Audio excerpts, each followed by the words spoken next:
महोदय, माननीय डॉक्टर मधुसूदन झा जी और आज के इस कार्यक्रम में जिनका सम्मान हो रहा है ऐसे विद्वान आचार्य श्रीमान सुबोध झा जी, उनकी धर्मपत्नी जी, उनके परिवार से उनकी सुपुत्री,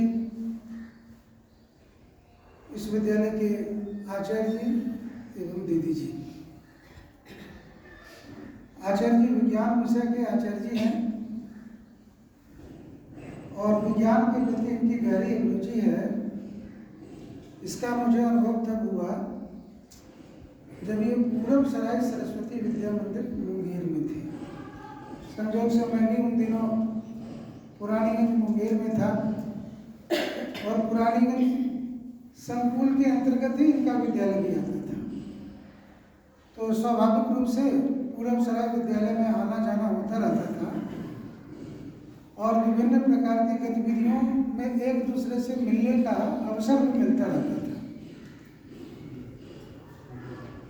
क्योंकि भागलपुर से रहने वाले थे और मुंगेर में जाकर काम करना था तो काम तो करते थे, किंतु बीच बीच में इनके मन में यह रहता था कि यदि स्थानांतरण हो जाता भागलपुर तो अच्छा रहता, थोड़ा सा घर परिवार की जो बाकी स्थितियाँ हैं उनको देखने में सुगमता होती।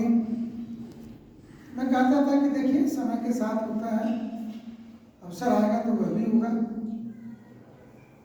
और जब मेरा यहाँ आना हुआ तो देखा कि यहाँ मेरे आने से पूर्व से यहाँ कार्यरत है। अच्छा लगा मुझे कि जो व्यक्ति वहाँ मिलते थे वो यहाँ भी सेवारत है। और सही बात है, मर्दबा से स्वभाव के हैं, लेकिन क्या करेंगे, ये भी जिन बातों की चर्चा हो रही है मुंगेर के संदर्भ में कि जहाँ काम कर रहे थे वो जगह ही वैसा था, वहाँ का परिवेश भी वैसा ही था, वैसा बन के नहीं रहते तो काम ही नहीं कर पाते वहाँ। उस जगह पर अपने आप को बनाए रखने के लिए हमेशा एकदम स्टैंड बाय मोड में रहना जरूरी था, लेकिन ये इनका स्वभाव नहीं था। और सबसे अच्छी बात यह है कि इन्होंने इतना कम मानधन मिलने के बाद भी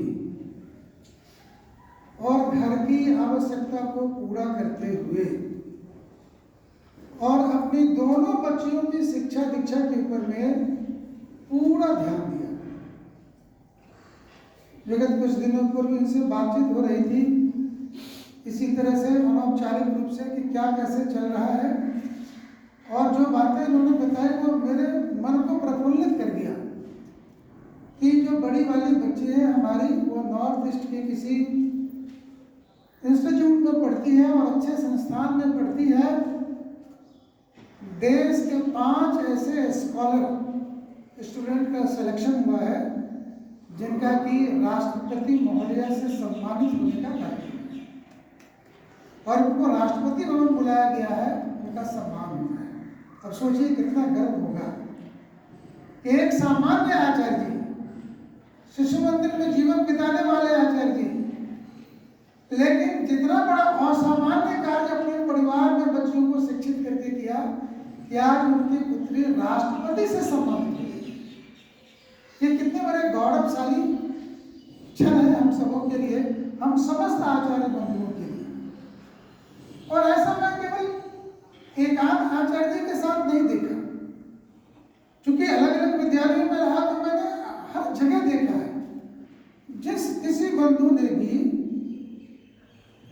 शिशु मंदिर में कार्य करते हुए, और जैसा कि माननीय मधुसूदन झा जी ने कहा कि सेवा के भाव से कार्य, तो सेवा के भाव से जिसने भी कार्य किया, यह सेवा का भाव उसके संस्कार में आया, और जब उसके संस्कार में आया तो यह संस्कार उसके परिवार तक पहुंचा, और जब यह परिवार तक पहुंचा तो उनके बच्चों के पास तक भी पहुंचा, और समाज में जितने बच्चों को इसका लाभ मिला वो तो मिला ही, अपना परिवार भी इसके कारण से खूब सुंदर निर्मित हुआ।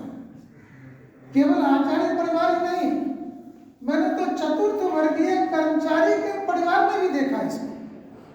यही पुरानीगंज विद्या मंदिर में एक महिला सेविका थी, विद्या मंदिर पुरानी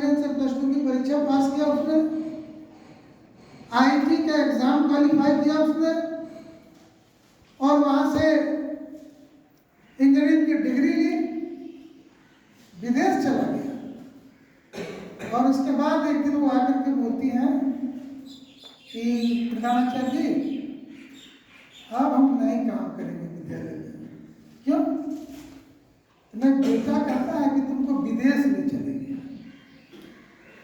तो आप जानिए, उनका पुत्र आया और बड़े ही मतलब लोगों का आशीर्वाद देते हुए और उसके बाद उनका त्याग पत्र दिलवाया और उसके बाद से उनको विदेश लेकर के गया।